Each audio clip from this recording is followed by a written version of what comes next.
mornings turn to night, and then the night becomes the day. I can't keep up with time.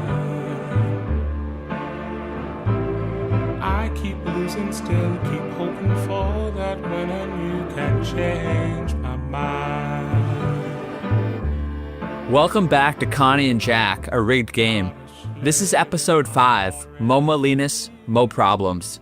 In this episode, we're picking back up with Jack. When we left off with him in episode 3, it was 1954, and NBA Commissioner Podolov suspended him from the league for betting on his own games. In the least surprising turn of this entire story, Jack had been up to no good since then. Not a slave if I'm already free.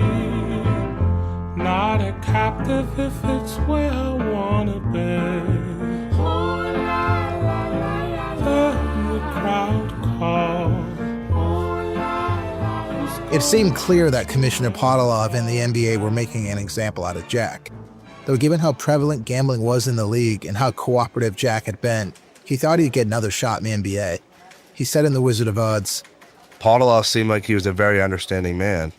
I told him I was going to go to law school and apply for reinstatement to the league when I graduate. He promised he'd do whatever he could to help me.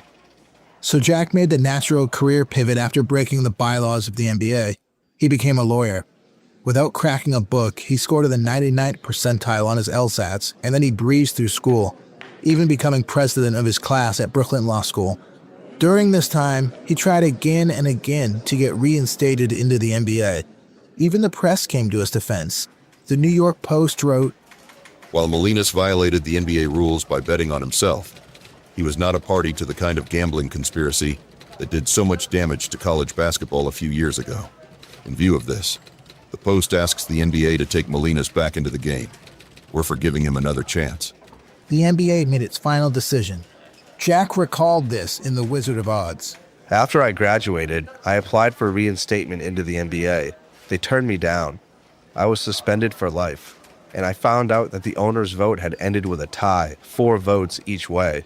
So Podolov cast the deciding vote that banned me. At that point, I became a little bent. Jack never squealed on any of his Piston teammates, and for this, as we'll see, he was repaid. Staying quiet was something he learned from Joe Hacken, who was notoriously closed-mouthed to the police. It wasn't just Jack's NBA teammates who appreciated him staying quiet, but also the mobsters running the gambling rackets. They'd protect him for years in return.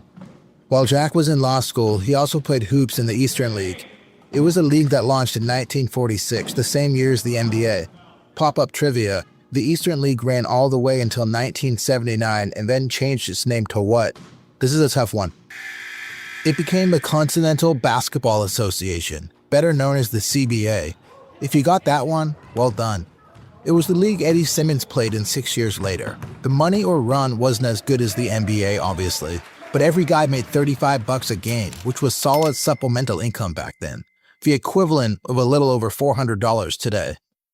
NBA great Paul Arizin once said that the best 80 basketball players in the world are in the NBA, and the next best 80 players are in the Eastern League. It made sense that it had legit talent. There were less pro teams back then, and its talent pool benefited from the NBA team's quota on black players. It would have been a natural pivot for Connie when he got booted from Iowa, or when the ABL went belly up, but he was Connie non grata in that league as well, tainted. But you couldn't taint Jack. He was welcomed with open arms and was a star player in the mid-50s, playing in small, smoke-filled gyms around the Northeast while also attending law school. But he was also doing something else.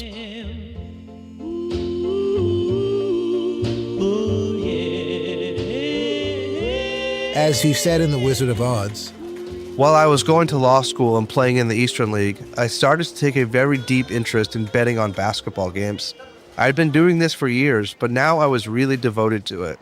Sometimes I'd bet as many as 20 ball games a night. I would say that my hobbies were law school and playing ball, but my occupation was betting on basketball games. Jack's ex-teammates on the Pistons also called him every Saturday night and told him what NBA games to bet. Obviously, Podolov's example-making of Jack hadn't worked.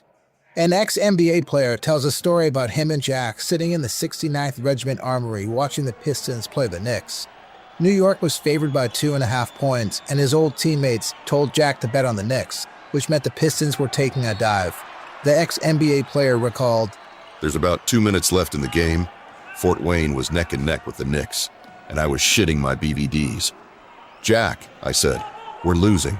And he said, "Don't worry." That was his famous saying, but nothing happened. The Pistons were still playing like they wanted to win the game. "Jack," I said, "there's only 1 minute to go and we're going to lose." "Don't worry." Now there's only 30 seconds on the clock. The score was tied, and I was going crazy. I'd bet the rent money, the money for my car payment, the money for my electric bill. "Jack," I said, but he was still calm as could be. "Don't worry," he said. Then all of a sudden, one of the Pistons was dribbling the ball in the backcourt all by himself.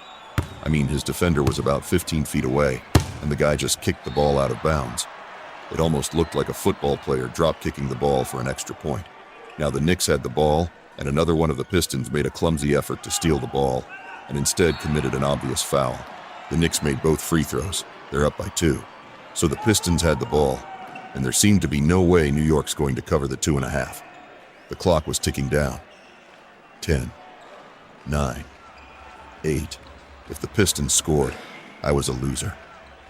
If the Pistons didn't score, I still lost. "Jack, I'm dying." "Don't worry." There's 5 seconds to go when we heard somebody on the Pistons bench shout out loud, "You f***ing referee!" Bang! The ref called a technical foul.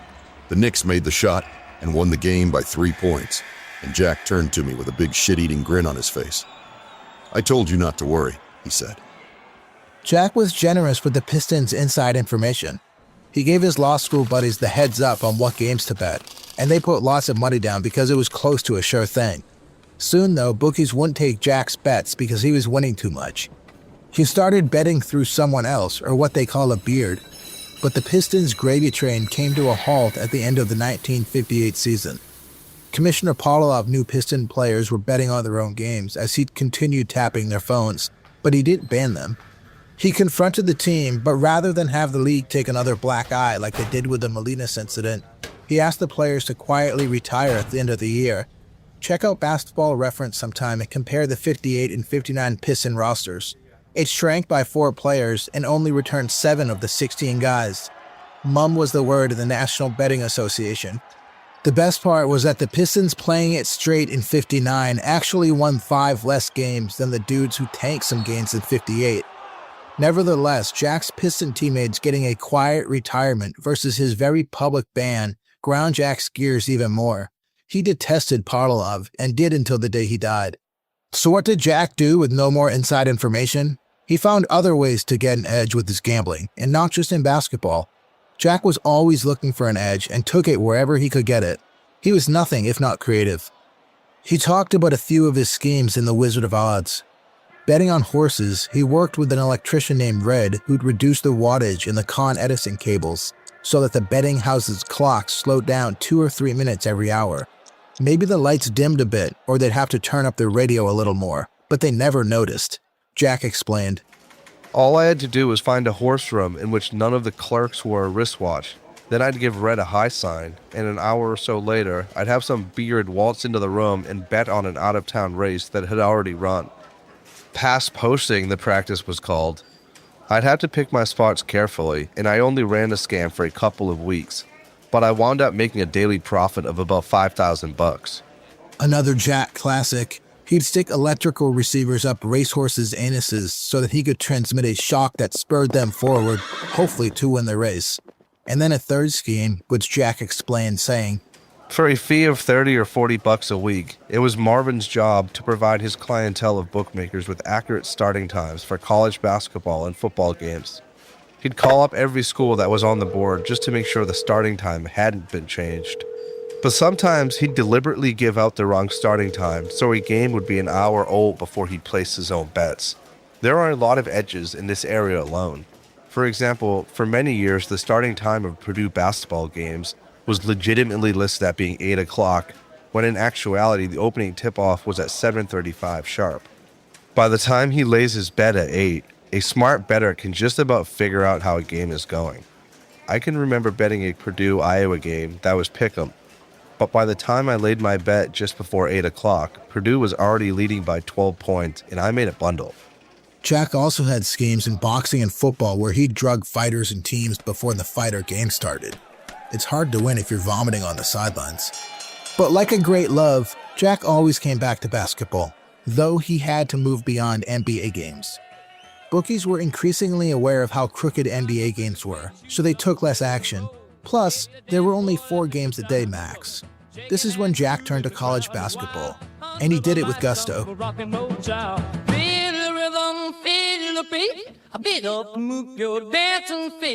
He studied college basketball games as hard as his law school classmates studied their cases.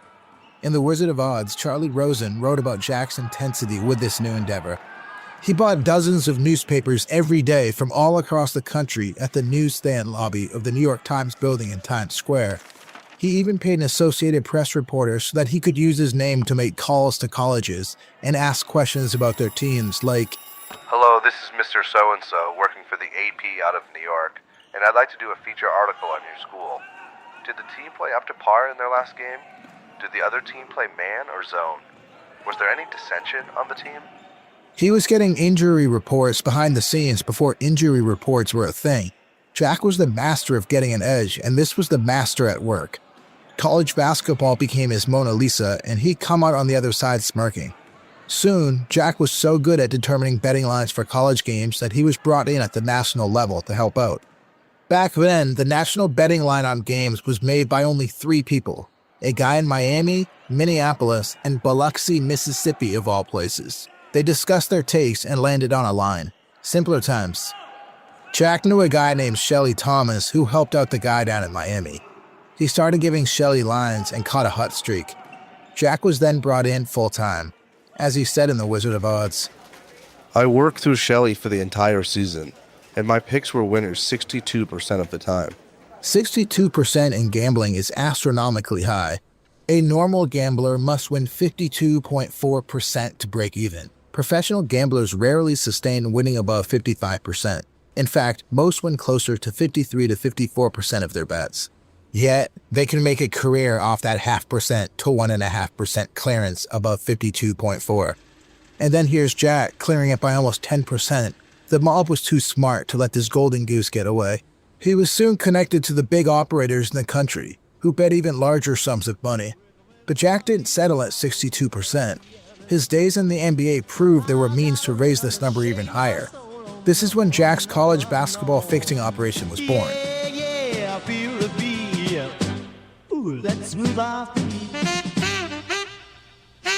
His team was made up of a core 4, himself, Joe Hacken, Aaron Wagman, and Joe Green. All Bronx guys who knew each other as boys back in the neighborhood.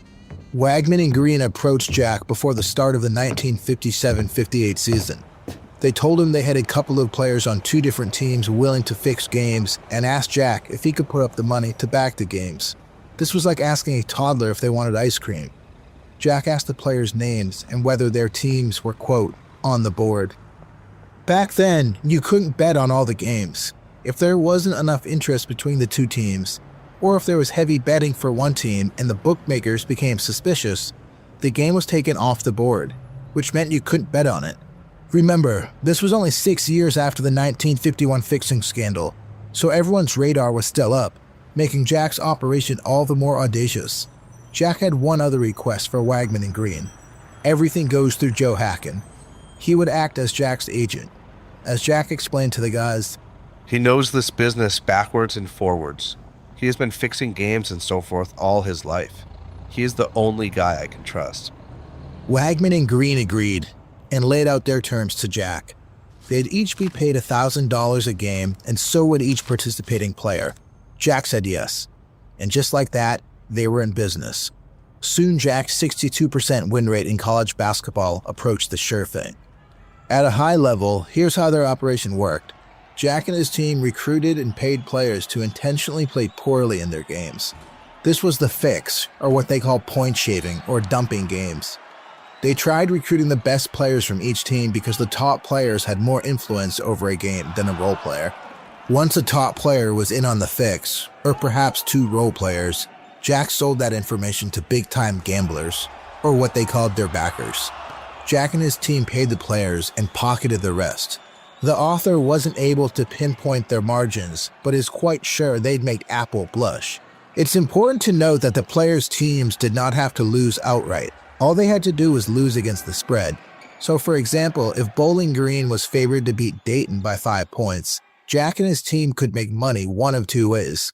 They could pay a Bowling Green player to win by no more than 4, thus Bowling Green loses against the spread, or they could pay a Dayton player to make sure his team lost by 6 or more points, also a loss against the spread.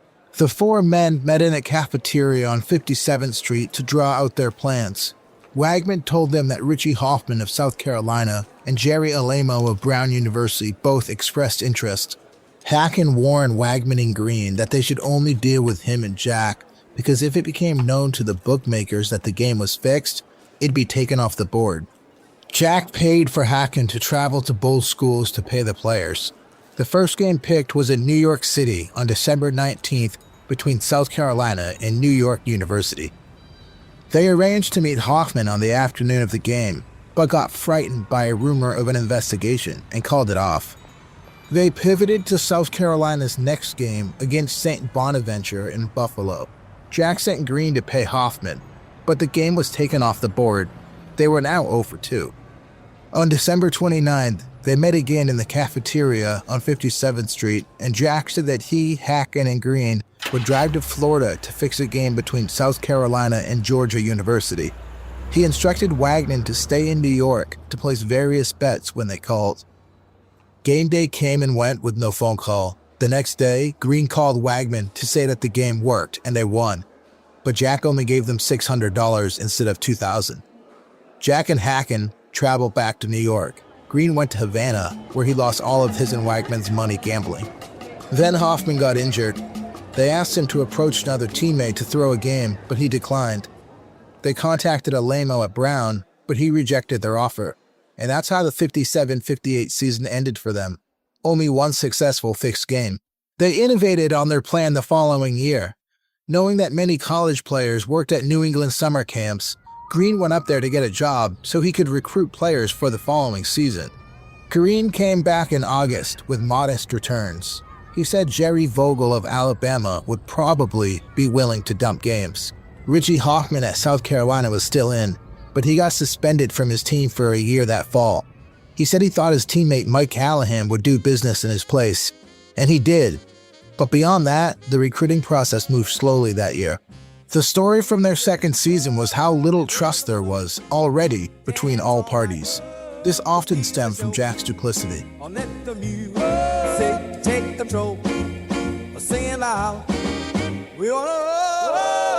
Jack lied to his backers.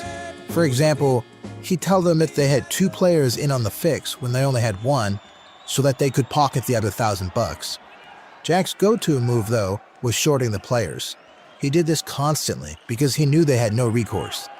They told Mike Callahan of South Carolina that he'd get $1,000 for dumping a game against Wake Forest, and Callahan was successful. He made a ton of mistakes and they lost. Jack only paid him $500 and told him the rest of the money would come. It didn't. It almost never did.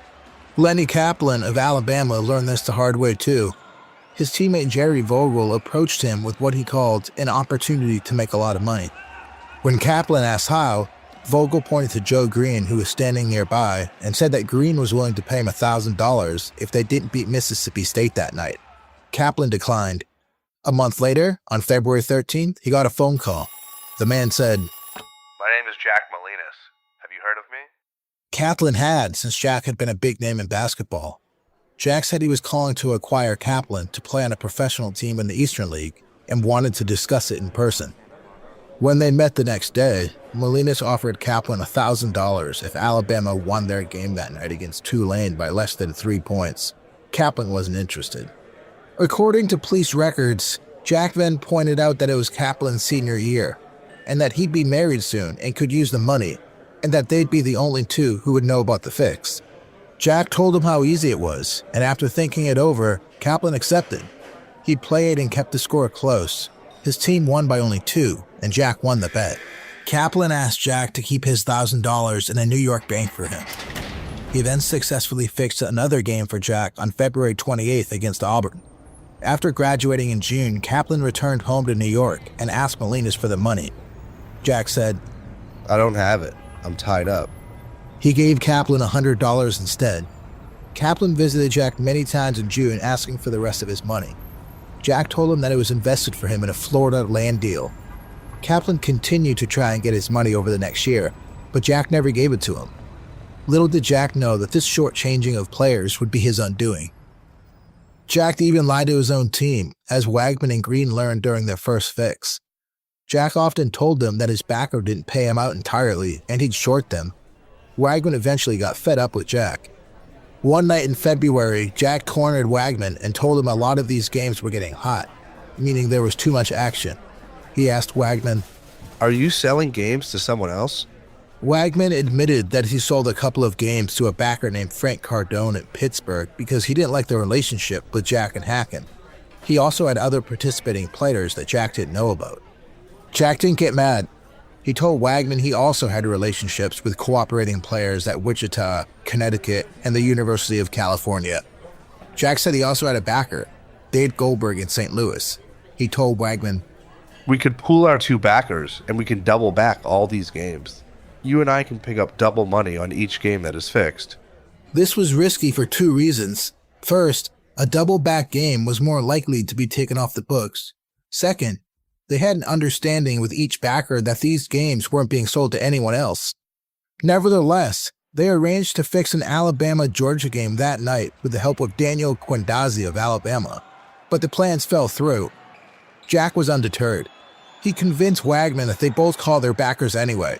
He said, In other words, it won't be fixed, but we will be telling the backers the game is fixed. If the game wins, we will split all the money, the players' money plus our own money. It was an outrageous gamble. They both called their backers. Cardone told Wagman he was in. Jack told Wagman that Goldberg refused due to short notice and said, We will just have to split what your backer is going to pay. Later that night, they heard on the radio that Alabama had won by less than 7 points. Their wild gamble paid off. This was classic Jack. Rather than getting upset with Wagman for selling their games to another backer, he got even with him by pulling a fast one on him. The effect of Jack's lying, however, was that it infected everyone else. Trust eroded. Even the players began cheating each other. Frank Majowski of St. Joseph's talked two teammates into fixing games, Jack Egan and Vince Kempton. Wagman and Green traveled to Philadelphia to meet the new players. Majowski showed up to Wagman's hotel alone and explained that he offered his teammates only $500 for the game, instead of $1,000. He said he'd pocket the difference. Wagman compromised and said he'd pay Egan and Kempton, the team's best players, $750 apiece and Majowski $500. Majowski agreed, and St. Joseph's won the game for their backers. Despite all the double crossings, Jack's operations slowly grew. Going into their third year of the 59-60 season, Green again went to work at a summer camp, this time in upstate New York. Jack also began recruiting players. This idea came from his backer in St. Louis, Dave Goldberg, a big-time gambling operator. Goldberg told Jack, Say, Jack, I know you play ball with plenty of pros, but do you play with any college players? Jack said he did. He played against a lot of them in summer tournaments. Goldberg responded, Now we're talking. Maybe some of these college players could use a little extra cash, you know? Why don't you pal around with these guys? Take them out to dinner, slip them a C-note, just to make them feel obligated to you. Spend as much money as you want to, Jack, and send me the tab.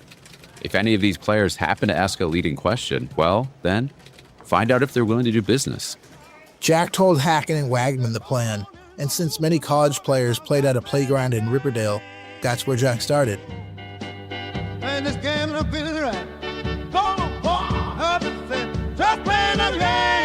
This is when Connie and Jack's lives intersected. Connie was one of the players that Jack tried recruiting while playing pickup in New York. As the New York Times wrote years later, Molinas, who always remained an outstanding playground player, used the playgrounds to meet and influence players. It appeared anything but unnatural to the young athletes when the older Molinas would take them to dinner, let them use his automobiles, and introduce him to beautiful women. Connie said, I just thought Jack was a nice guy. He'd buy us food, drive us home from the beach, lend us his car. One time, he told me He knew how difficult it was for poor kids in their first year at school. And if I needed help or money, just let him know. He said he liked me. Jack was looking for two things in a player: talent and financial insecurity. As Charles Hirschberg wrote in Sports Illustrated, "Nothing delighted Jack more than to discover a college kid who was struggling to pay the medical bills for his wife's miscarriage or his baby brother's cerebral palsy, to give but two examples." They discovered about 2/3 of players agreed to their pitch. They got so big in their third season that players approached them, including an NYU player who made a basket in the wrong hoop to make sure his team won against the spread. As their operation took off, more powerful backers wanted in on the action. In late November, Molinas, Hawkins, and Green drove to West Virginia to fix a December 1st game between West Virginia and Tennessee. They were joined by Tony DiCharante, aka Tony D of Chicago, who Jack described as a very dangerous guy. Tony D's backing in Chicago went all the way to the top to Frank Lefty Rosenthal, who was portrayed by Robert De Niro in Casino. Tony D was a narcotics man by trade, but wanted in on Jack's action and backed them for the West Virginia-Tennessee game with Dick Fisher, Tennessee's center, in on the fix. Tennessee had to lose by 19 or more for them to win the bet. Things looked good early. Tennessee was losing by 31, but then Fisher fouled out. His team then made a furious comeback with him on the bench, and they only lost by 15, which meant Jack had lost Tony D's money. Wagman courageously asked Tony to pay Fisher anyway, saying, "Fisher did a real good job. He made a lot of mistakes. I think he deserves the money." Tony D surprised everyone and agreed to pay Fisher, but Jack knew Tony D wouldn't be as generous next time. Continuing to hone his illegal craft, Jack found another edge. Again, the idea came from Goldberg. Charley Rosen wrote that after Jack confirmed he knew a lot of referees, Goldberg told him, "Why don't you get a little friendly with the refs? If you want, tell them that I'll gladly wager $2,500 on their behalf on either side of whatever college game they're working. They pick the team, and I make the bet and take all the risks, and they get the winnings. Naturally, they'll have to blow the whistle once or twice to help us out." He told Jack that he already had a Missouri Valley Conference ref in his pocket and how they'd made bundles of money together. Jack began approaching refs, and soon all his bad work paid off.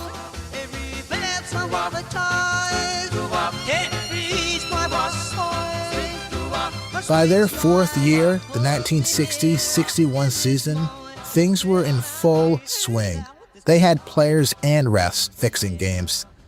They also had more money coming in from bigger backers. Jack and company now worked with the upper echelons of the New York Mafia, like Chief Tommy Ebele, who eventually became acting boss of one of the 5 families in New York, the Genoveses. And Jack and Hawkins brought in Ralph Giganti, brother of Capo Vincent the Chin Giganti, who eventually became the boss of the same crime family in New York from 1981 to 2005.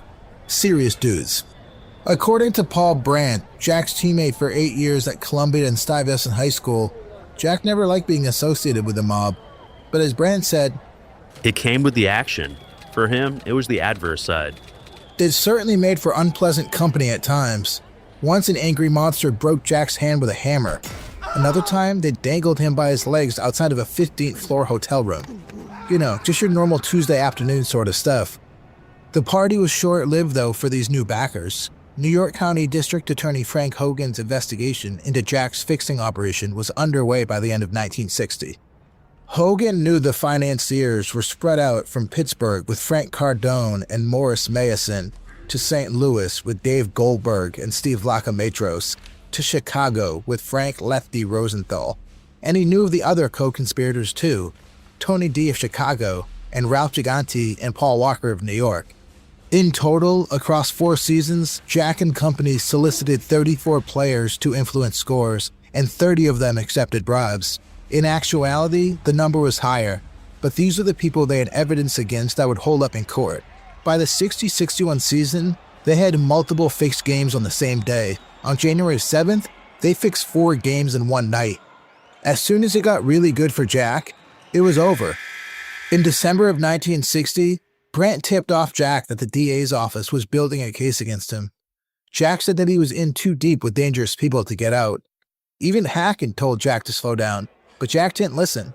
He said to Hawkins, "Let me tell you something, Joe. I'm only going to live once, and if this is the end, then I'm going to go out in style. That's my philosophy in life, my friend. Hacken responded, "You're crazy, Jack. I never realized just how crazy you really are." There was another reason Jack wasn't concerned about the investigation. As he said, "We knew the cops weren't going to arrest us. They found out which games were rigged, and they'd bet on those games." It was true. The cops tapped his phones during the investigation, then turned around and bet on the games. It was the same hypocrisy from the police that Jack saw as a kid on Coney Island when the cops squeezed his dad. As Brandt said, It was a funny chain of events. Ostensibly, they were getting evidence to prosecute, but really they were attempting to benefit. Who's right and who's wrong? They were just different degrees of immorality. It certainly pissed Jack off. He called them leeches, and it got to the point where the cops were borrowing money to make bigger and bigger bets. He told Brent one night that he was going to throw them a curveball. He knew it would probably cost him in the end, but that was Jack. He couldn't help himself. He told the story in Charley Rosen's The Wizard of Oz, saying, North Carolina State was playing LaSalle in Philadelphia, and I decided to fix one last game to teach those dumb cops a lesson they'd not soon forget. We had control of 3 players on NC State and a guy on LaSalle. I warned Joe Hackett beforehand that I was going to pull a fast one. Then I called him from my home phone knowing the cops were listening in.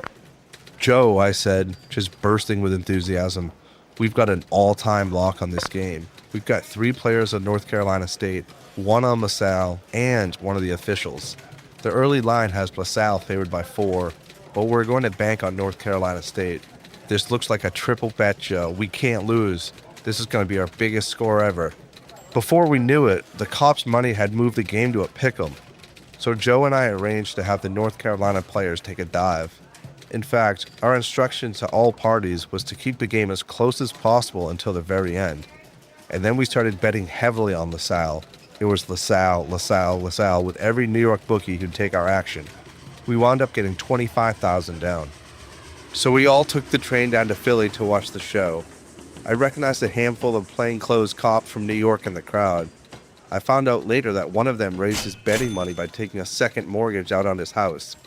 As the game started, I was more interested in watching the expressions on the cops' faces than on following the play. I felt like I was in charge of a huge military campaign. What a thrill.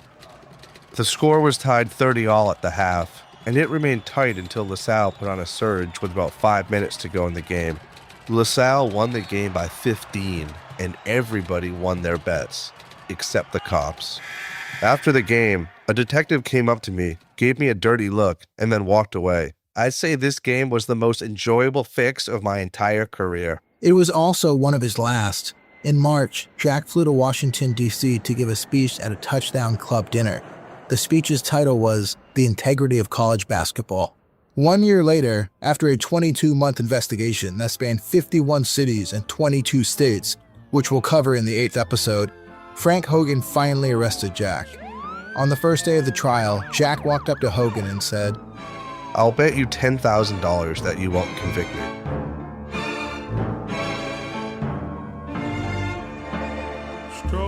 In the next episode, we're back with Connie. Despite being one of the best basketball players on the planet, he's in need of a job again after the ABL went belly up. He gets one, but as you can probably guess, it's not in the NBA.